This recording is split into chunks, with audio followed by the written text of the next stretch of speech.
today on Divorce Court. I'm here because I want to know if me and Rodney's relationship is going to end in marriage, and I want to be able to smooth out some of our communication issues. My biggest issue with Heather is the fact that on a daily basis, marriage is the topic of discussion. Rodney will say one thing one moment, and then he'll go back on it the next moment. At all times, we're talking about when we're getting married, if we're getting married, how we're getting married, where we're going married, and it's just driving me crazy. I want to experience the life that we've built continuing with him. I don't know if I would like to marry Heather or not. I guess me and Rodney will have to go our separate ways if things can't get any better. Divorce Court is now in session. The Honorable Judge Lynn Toler presiding. Good day, ladies and gentlemen. I'm here today with Heather Gore and Rodney Lewis. The two of you have been together for a year and a half. Ms. Gore, you want to get married already. Mr. Lewis, you dragging your feet. You are here on a Before the Vows to get my opinion. You filled out my compatibility test, which was like a whoa moment. And we'll get to that momentarily. But before we do, Ms. Gore, I'm going to start with you. Why don't you tell me a little bit about your relationship and why you're here today? Me and Rodney are 10 years apart. Mm-hmm. We have what I like to call an accelerated relationship. And accelerated? Yeah. Explain that to me. Due to unforeseen circumstances, I was living with a friend and I got put out. And me and Rodney were seeing each other, and I was going to go actually stay in a hotel and all that stuff. And Rodney was like, no, you know, I like you, and you can come stay with me. And that kind of progressed the relationship. Yeah. Like a year. How long had you known him before you moved in? We worked together at a restaurant, so we had known each other for about 4 months. It was an instant attraction. We didn't start dating until about maybe 3 or 4 months of knowing each other, and then I moved in maybe about less than a month. You know, instant attraction don't mean nothing. I'm just gonna tell you that. That's his hormones talking to your hormones. It got nothing to do with nothing other than, you know, men like women and women like men, or whoever likes whomever. But don't let the first flush fool you. Yeah. But go ahead. In the midst of our first month of dating, I, you know, was looking for a place to stay, and Rodney offered, and I accepted. Mr. Lewis, you knew her for 30 days, and you said, "Come on, live with me." Well, Judge, I had known her since, you know, October, but you're absolutely right. A very, very short amount of time. You didn't know.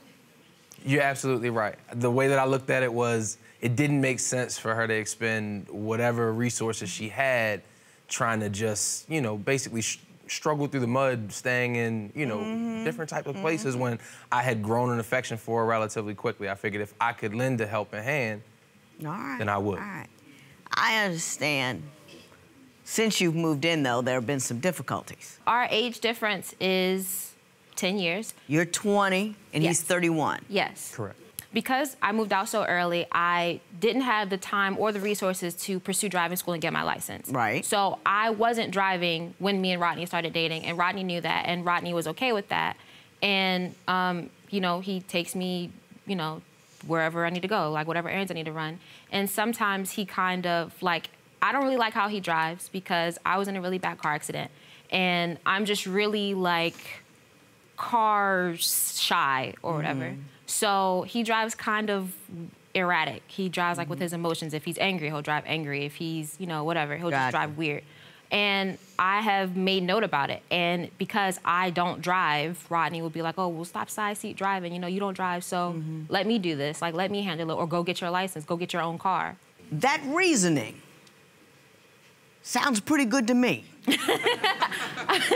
You don't like how he drives. You need to get around. You're grown. Why not get a license? I've pursued it. I don't have a problem getting a license. What do you mean you pursued it? It don't take that long. I have tested to get my license. Oh, you keep failing? I only failed once. But Rodney actually taught me how to drive. And in the midst of that, Rodney doesn't even want me to drive his car. So it's kind of like I have to save up for my own car. And get a license in the interim. That's fine, but if we can only afford one car right now, then, like, why are you rushing me to drive if we can only afford one car? So if you gotta go somewhere and he don't want to take you, you get in his car and you go. Don't make a life full of excuses when you can resolve things quickly. get a driver's license. We good with that? Absolutely. All righty. Now, let me ask you this. You say she resolves all of your, well, she doesn't resolve your problems, but she blasts your problems out on social media like Twitter. Tell me about that. Yes, Judge Lynn Toler. So, one of the issues that we have in reference to how we communicate is we do a great job, and then there's like an erratic pause in how we speak to each other.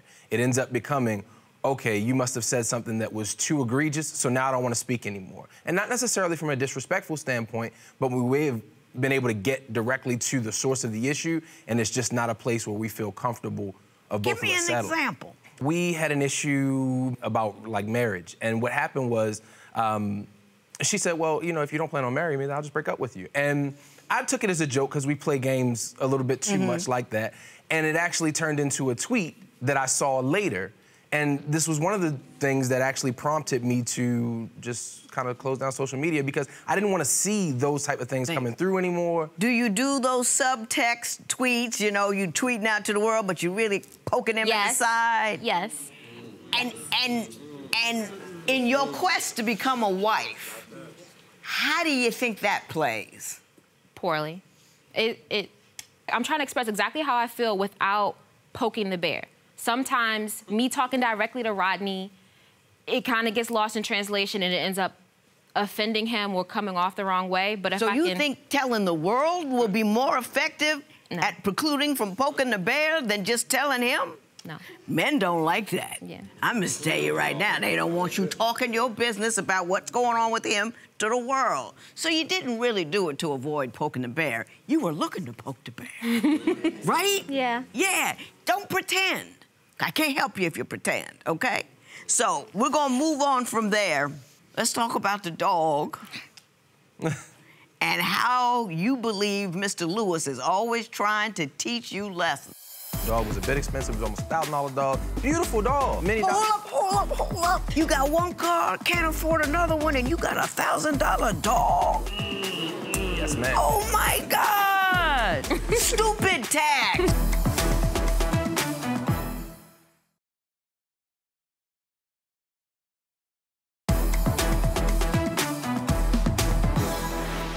So, Ms. Gore, you say that Mr. Lewis is always trying to teach you a lesson, and you got a story about a dog you want to share with me. So tell me about the dog. When I was a kid, I didn't have any pets. And when I got with Rodney, that was my first place and things like that. And I didn't want kids, so I wanted a dog. I got a dog.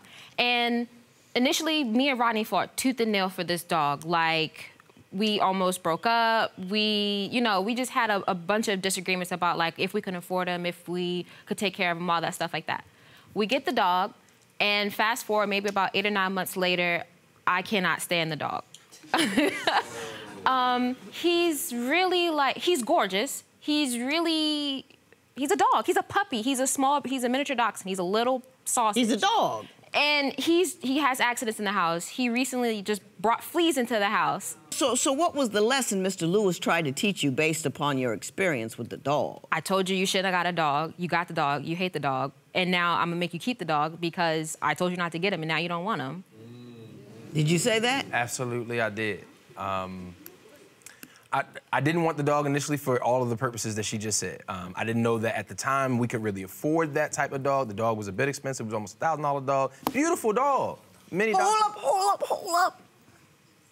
You got one car, can't afford another one, and you got a $1,000 dog. Yes, ma'am. Oh, my God. Stupid tax right there. You can't afford a $1,000 dog. They come with vet bills and food and $1,000 for. If you're gonna get a dog, go to the dog pound. They're really nice. Half of them are trained, and they're really pleased to eat every day. You don't need to get a puppy mill dog. A $1,000 dog. Tell me something that won't make me crazy. Tell me something you don't like about him that I can fuss at him about. Rodney is really inconsistent. Okay. Rodney, there'll be one moment where, I'm the best thing that's ever happened to him. He's so in love, blah, blah, blah. And then the next moment, we should have never moved in. I'm never going to marry you. This is such a big mistake. This relationship should just be over now.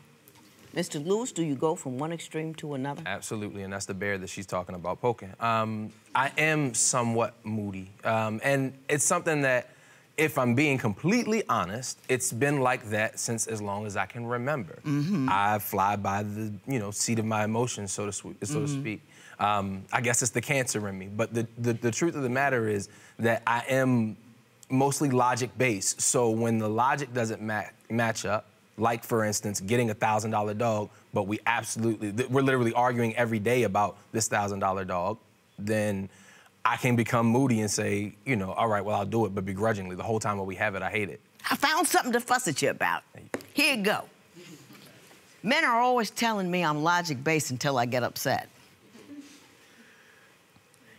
Men are just as emotional as women. They just have different emotions. The male ego is how you feel about how other people feel about you. If that isn't an emotion, I don't know what it is. All of your anger is an emotion. Just because you don't cry doesn't mean you're not emotional. You're emotional. When something strikes you fine, you know what I mean? Depending on the day, it's emotional. So don't play with that logic thing. That makes me angry. You feel better? Yes. There you go.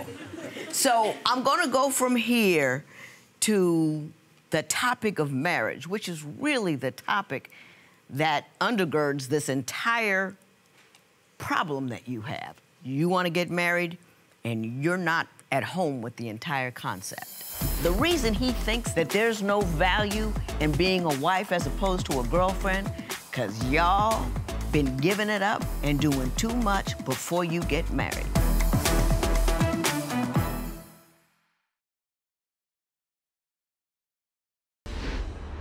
Ms. Gore, you want to get married? Yes. And when you discuss it with Mr. Lewis, what does he say? He brings up marriage statistics like almost 60% of marriages fail. What's in it for a man? Like just all the reasons to not do it. And, I guess shut the topic down. I found another reason to yell at him. Hang on. Number one, the marriage statistic of 60% is just not accurate. Period, end of story, just not accurate. The first study that said 50% was talking about if you have 1 million marriages, you also have 500,000 divorces, which ignores all the steady marriages. So it did approach 50% at one point, but it really isn't. That's number one. And number two, what's in it for a man? Number one, you live on average 3 years longer when you have a wife. We don't live any longer, but you live longer because we take care of you. We make you go to the doctor. We make you take your pills. If you have a headache, we ask you about it. It doesn't go the other way around. And number two, when a man gets divorced, he's very likely to get married quickly again because he realizes what a good thing he lost. Women kind of languish and are happy to be free, but men who lose a wife move right on to get another one because we are handy.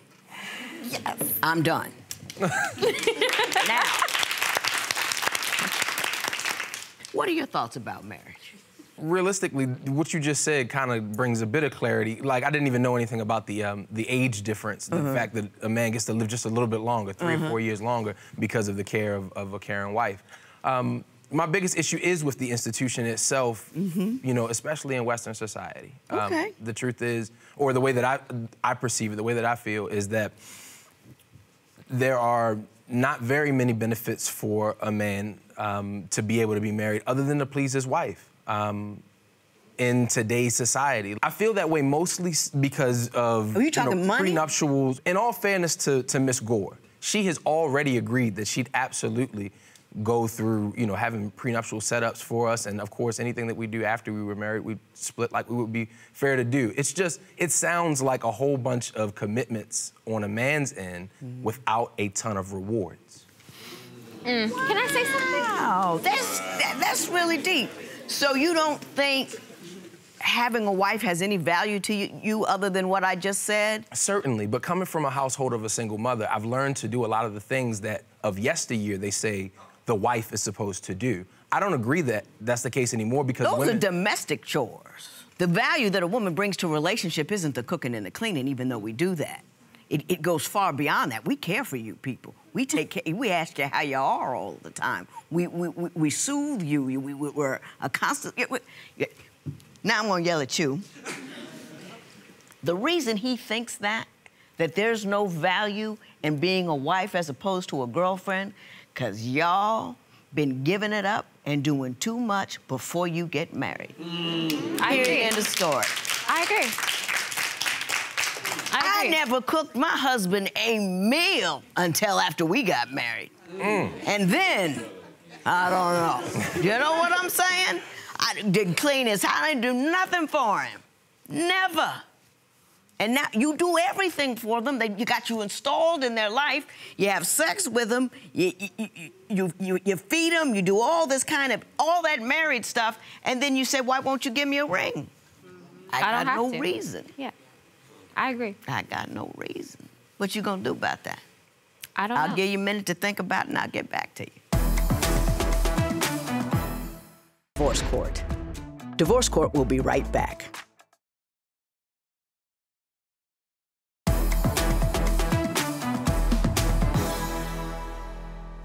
You got to be independent. You have to come to a man from a place of security. If you come to a man from a place of dependence, you're gonna be forever obligated to make him happy, and he's gonna get sick of you. He thinks you're too clingy. I read that in the compatibility test. You know, too clingy. You're just in the first year and a half of marriage, year and a half of being together. He doesn't want all of that. He doesn't want to be responsible for you. You should be responsible for you. I read your compatibility test, and it frightened me a little bit. You've got these long scenarios about exactly how you know the dog, everything but the picket fence in there. And it was very detailed, and it was very like, I got this guy now, so I'm gonna establish this life. Nothing wrong with that, but not at 20. You got too much living to do. You got too much being you to do. You got too much development to do. He's a nice guy. Hope he sticks around. But now's not the time. You with me on that? Yeah. And if you really love her, help her grow. You really love her, help her become her own person, her own individual in her own right. And if he get cranky and you don't like his moodiness, you can step.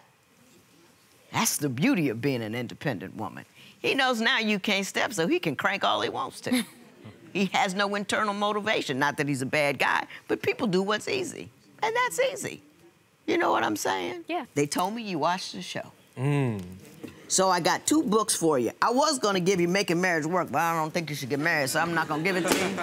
But I am gonna give you My Mother's Rules, which talks about how I went from a crazed individual living in a closet to a woman who runs this entire thing. It might be helpful to you. My best to both of you. This matter is adjourned. Thank you, Judge Lynn. Thank you. So Judge Lynn had a lot of advice for you today. What are some of the things you're going to do as a 20-year-old now? Focus on yourself. I want to try to focus on being more independent, being my own person, and hopefully that can make me a better woman for Rodney or anybody else in the future. I should try to separate myself from the relationship and be more of my own person. You weren't expecting her to throw those stats at you like that, were you? I wasn't expecting her to debunk mine so quickly, but I should have. You sounded good up there, though, I'll say that. But she was ready for you. Oh, she was super She's a fan ready. of yours. I'm a fan of hers. You're a fan of hers. Absolutely. We wish you the best. All right?